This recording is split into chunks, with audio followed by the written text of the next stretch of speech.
close to typical. Kyle right now in the co-host seat, which is weird on this show. Because I don't have Sal or Dad yet. So, welcome to the show. Thank you. Oh, man, this has been a really strange morning.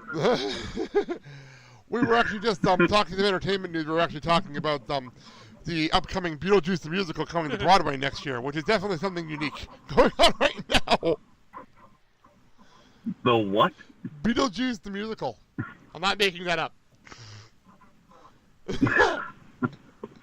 That's so random, I wouldn't think you would.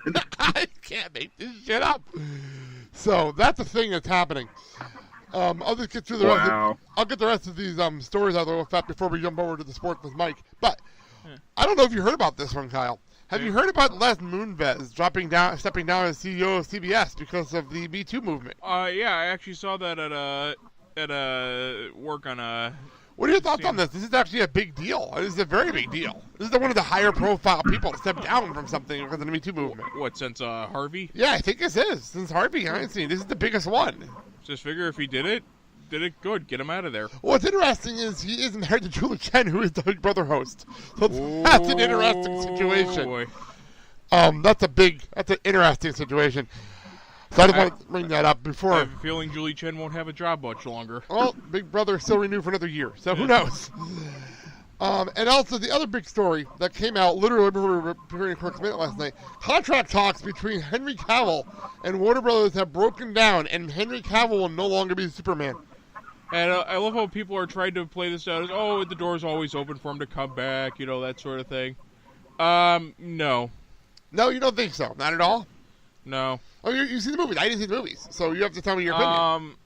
Just say, given the negative reception towards Man of Steel, Batman vs. Superman, and Justice League, I don't think he'll be coming back. Okay. Hey, Mike, any thoughts on the Henry Cavill situation?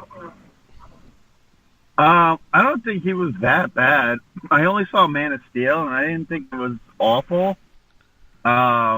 He's probably not coming back, though. He's going to be doing the Witcher movie, I know, and that's probably going to take up some time. I know DC's going to want to still make some movies. I doubt he's coming back. Well, there you go. All right, so, Kyle, I'll give you a breather because I know you ran up here at the very last second to help me out here. And I got Mike on the line, and I just talked to Sal, and he's going to be a few minutes because he's literally dealing with his car. I'll let me and Mike do this. You believe in miracles? Yes! Unbelievable! The championship to New Jersey. The Devils win the Stanley Cup. There once was a referee born in Rockford. He refed such a terrible game. This is your time. Now go out there and take it. We have the heart of a champion. You cannot measure it. You can only feel it. And when everyone says it can't be done, ducks fly again. I see pride. I see power. I see a badass mother who don't take no crap of nobody. Cold. Very cold. The only tough part when it's cold is loading up the bus. Pain heals. Chicks dig scars. Glory lasts forever.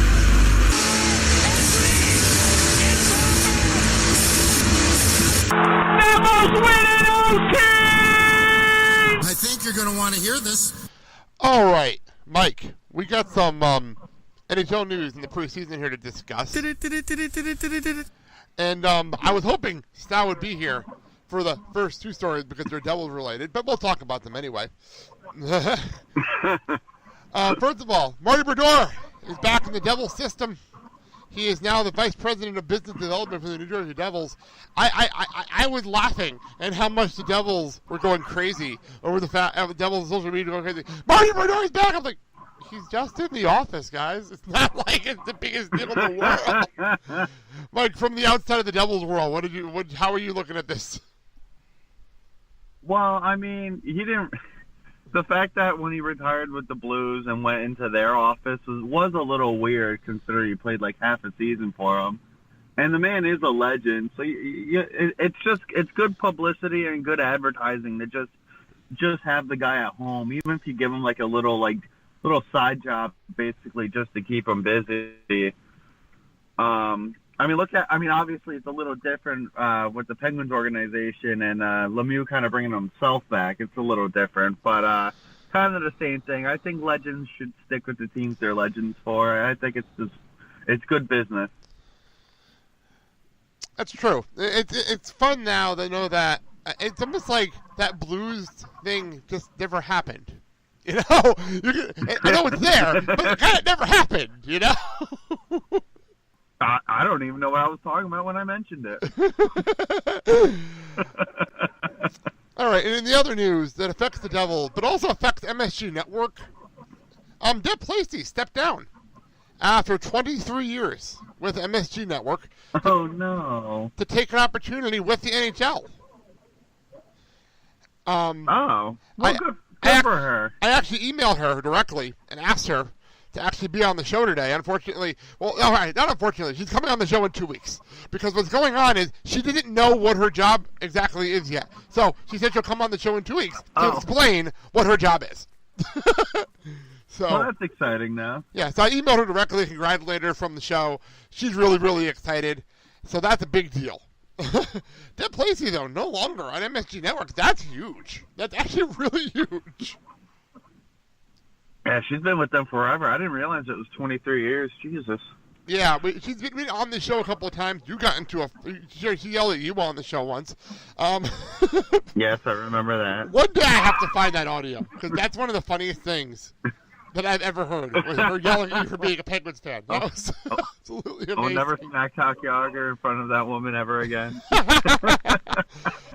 Sal did message me, though, that Erica Watchter from Fox Sports in New York is taking over for Deb Placey on MSG. I don't know who that is. Oh, well. Yeah, me neither. But apparently, I text Sal, like, who is this chick? She's like, Deb Placey's replacement. Okay, but who is she? I don't know. Thank you so much. That's about as far as the knowledge goes. Thank you so much, Sal, for that. That really didn't help me at all. At all. That's whatsoever. All right, the NHL, apparently they feel like being strict with the rules this summer. And we have two massive suspensions that happened. One actually broke yesterday. Oh. One actually broke yesterday. Well, we'll go to the first one first. The NHL suspended Vegas Golden Knights defenseman Nate Schmidt for 20 games for violating the NHL performance-enhancing drug policy. He's fighting the suspension. The NHL has not dropped this yet. What do you think, Mike? I read that he got suspended, but I didn't exactly read like what exactly he took. But I think it's good to get that nipped in the bud now anyway, because you saw how much performance enhancement drugs like hurt baseball. Now you have the whole talk of like people getting into the Hall of Fame and stuff there. And you just start seeing it in other sports. I think it's good for the NHL to get on top of it early before it really does become a common thing. It's true. I actually agree with you.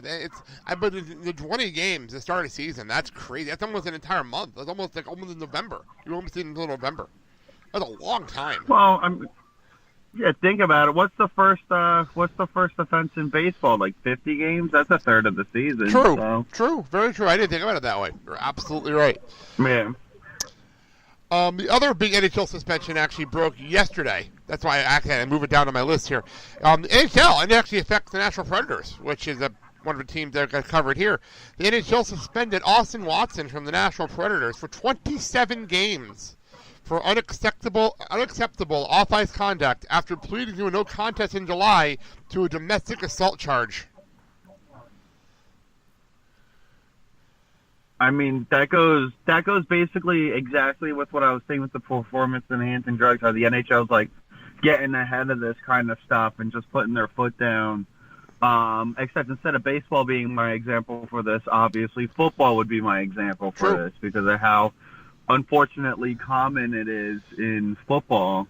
Domestic violence. You hear almost every other week for domestic violence in football, and hockey is just it's kind of absurd to hear it, like any hockey player like misbehave. Like it's odd, but it does happen, and I think it's good for the NHL to get ahead of that before it does become a more commonplace thing in the league. It's true. And it's one of those stories that kind of broke in July. And I remember when it broke, I'm like, oh, shit, he's going to get in a lot of trouble if he ends up guilty for this. And when he pled no contest, I'm like, oh, I guess, well, they couldn't find enough evidence. But then I hear this, I'm like, oh, shit. That's huge for the NHL to do this. Because it really does stand out for the rest of the sports. You're absolutely right. It stands out. Like, NHL's not taking shit this summer. They're not taking shit, which I appreciate as a fan. No. That's a lot of game checks. Yeah, especially for the Predators Predators and the Golden Knights both affected by this. And those are two big Western Conference teams. Those are both big teams. Yeah.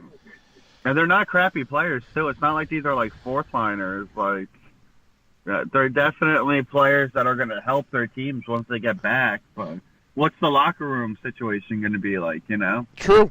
Exactly. Especially with the Vulcans Golden Knights. And this is my segue back to my original list. The big trade that happened, this is the big one. The Montreal Canadiens traded their captain, Max Pacioretty, to the Vegas Golden Knights for Thomas Tatar, a prospect, and a 2019 second-round pick. And then they got turned around and signed him to a 4-year, $28 million deal.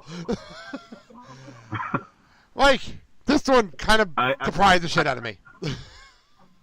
I could only imagine how happy Pacioretty was to get the hell out of Montreal. He was probably so happy when he heard it.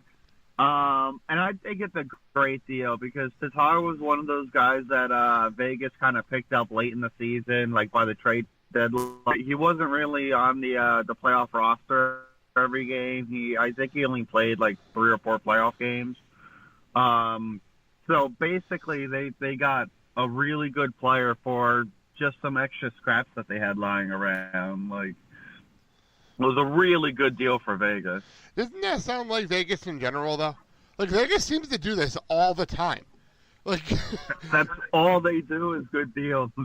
They pull these trades off. I was like, how the fuck did you pull that off? And how does Thomas Tatar keep getting traded in a Vegas trade? Like, this is the second time. Didn't he get traded? Wasn't he traded last year? We were joking around and ended up getting rid of like 4 draft picks for him. Like, it was something weird last year. It was weird, but that's all they were. They were like stockpiling draft picks, and now they're like, "Oh, we actually have a good team, and we don't need as many draft picks as we thought." I think they outperformed what they thought. That's true. Although I'm pretty sure they did. I agree with that. I'm not gonna lie. I can't agree with that sentiment because a lot of they've done a lot, you know. Yeah, they're pretty well run for going into their second season. And I can't wait to see what happens with them. We'll get more into that another day. Winnipeg Jets, they signed Blake Wheeler, 5 years, $41.25 million contract extension. That's a good chunk of money. That's huge, and he deserves it. I agree. I absolutely agree. And now the big story that broke. I actually forgot about. I really don't think that popped up on my phone, and then you have so many things go on in one day, and it kind of passes your brain. I was doing the research for the show. I'm like, oh yeah, this happened. Steve Yzerman stepped down as Tampa Bay general manager. That's pretty huge. Yeah. Oh yeah, that's enormous because he's brought so much talent to Tampa Bay, and maybe it hasn't completely turned into playoff success yet. I mean, they've made, 2 Eastern Conference Finals in the last 3 years, so I mean, there's some success there if you ignore the no playoff trip right in the middle. But every team has that. That's huge, because he's probably going to go somewhere else. There's no way he's done with all the good work he's done. What's funny is, according to this, he's going to stay with the team temporarily as a senior advisor to the new GM. The home got settled in. And then from there, I don't know anything else. So, let's see what happens there. It's interesting. By the way, there's one thing I forgot to write in my notes, and this is actually pretty big. Came out of the Humboldt Bulldog, the Humboldt Broncos. And the Humboldt Broncos, hang on a second, this is something interesting happening here. I have to get something up on. Hang on a second, Mike. Give me 1 second here, because I'm getting a call on the Hangout line here. Oh, what's happening here? I had 2 windows open. I have 2 Hangout windows open now. I'm not editing this, so I'm going to keep this in because this is so stupid that I'm going to have to keep this in. But the I'm just gonna say that the Humber Broncos announced there's not going to be a captain next season because of everything that went down with their team. Oh. So that's interesting news that broke last night. So